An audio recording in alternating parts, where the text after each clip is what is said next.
139. Jadi pada kesempatan kali ini saya ingin menjelaskan tentang normalisasi data untuk memenuhi tugas agenda individual untuk budaya basis data. Yang akan saya jelaskan di sini terkait dengan normalisasi data. Jadi apa sih itu normalisasi data?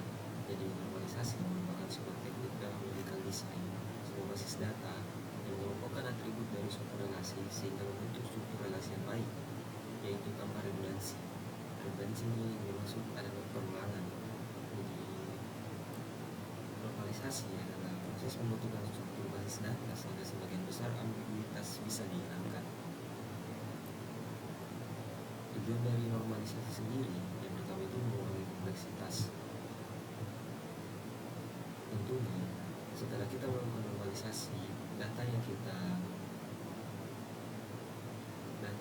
miliki itu jadi lebih mudah dicerna, jadi tidak lebih sulit sebelum dinormalisasi. Yang kedua itu mempermudah dalam verifikasi data. Tentunya normalisasi itu membuat data menjadi lebih jelas sehingga dapat lebih mudah dalam melakukan modifikasi. Tanpa normalisasi ada beberapa kemungkinan buruk yang akan terjadi. Yang pertama itu search anomaly. Jadi itu adalah sebuah situasi di mana tidak memungkinkan untuk memasukkan beberapa jenis data secara langsung dalam database. Yang kedua itu update anomaly. Situasi di mana nilai yang diubah mengakibatkan tidak kekonsistenan database. Artinya data yang diubah tidak sesuai dengan yang diinginkan. Yang ketiga itu delete anomaly, yaitu pesan data tidak sesuai yang diharapkan. Artinya data yang tidak seharusnya terhapus malah terhapus. Berikut saya akan tampilkan contoh tabel yang tidak dinormalisasi. Ini adalah contoh tabel yang tidak normal. Jadi bisa dilihat pada tabel ini itu dalam satu baris itu terjadi duplikasi atau banyak data yang ada di dalam satu baris. Contohnya di baris yang melampirkan kode faktur KD001 itu ada banyak kode barang, nama barang, harga, dan kuantiti.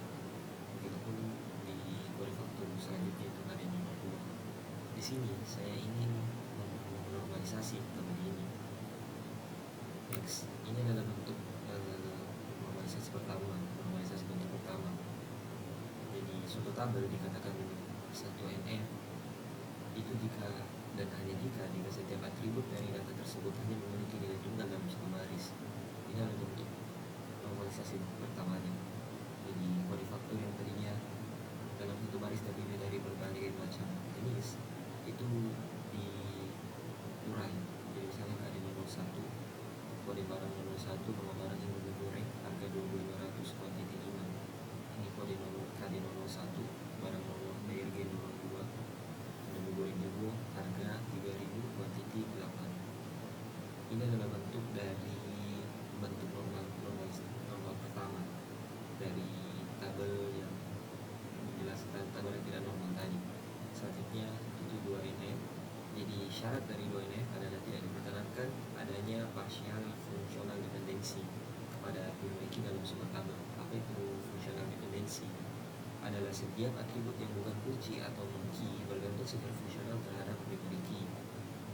Jadi intinya saat normalisasi 2NF ini tabel tersebut harus dipecah berdasarkan memiliki. Jadi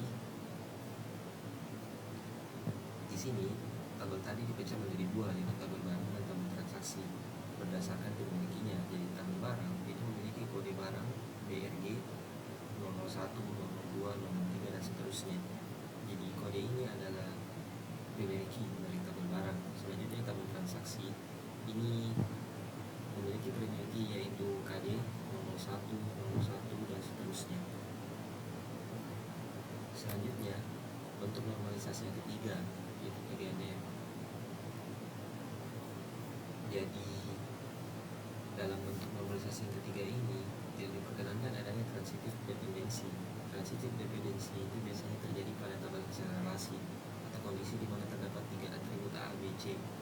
Kondisinya adalah A, B, dan B ke C. Maka dikatakan sebagai transitive dependency terhadap A melalui B. Jadi intinya itu pada membentuk transaksi ketiga ini, jika terdapat suatu atribut yang tidak bergantung pada primary key tapi dia bergantung pada bagian yang lain, maka atribut tersebut perlu dipisah ke tabel baru. Jadi contoh tadi pada atribut quantity pada tabel transaksi. Jadi di tabel transaksi ini, quantity ini dia tidak bergantung kepada primary key KD. Jadi yang quantity ini perlu dipisah menjadi sebuah tabel baru.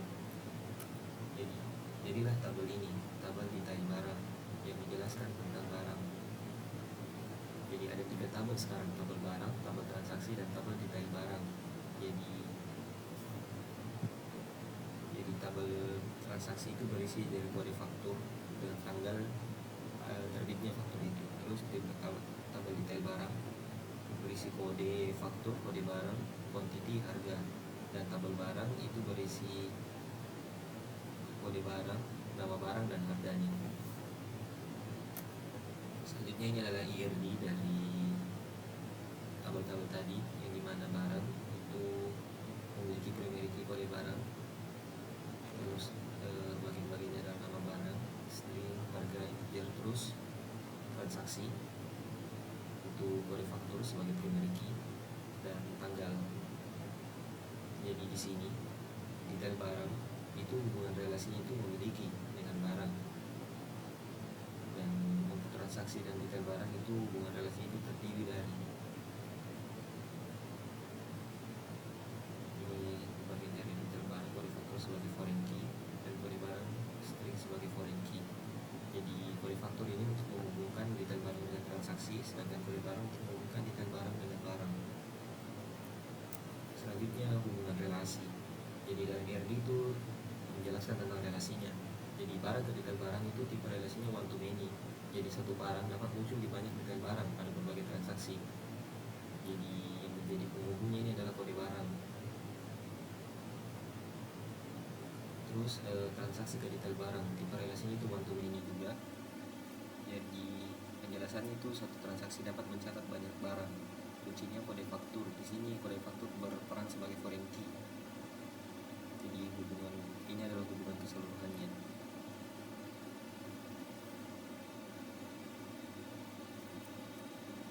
Baik, itu saja materi dari saya. Mohon lebih dan kurangnya mohon dimaafkan. Wabillahi taufiq wal hidayah. Wassalamualaikum warahmatullahi wabarakatuh.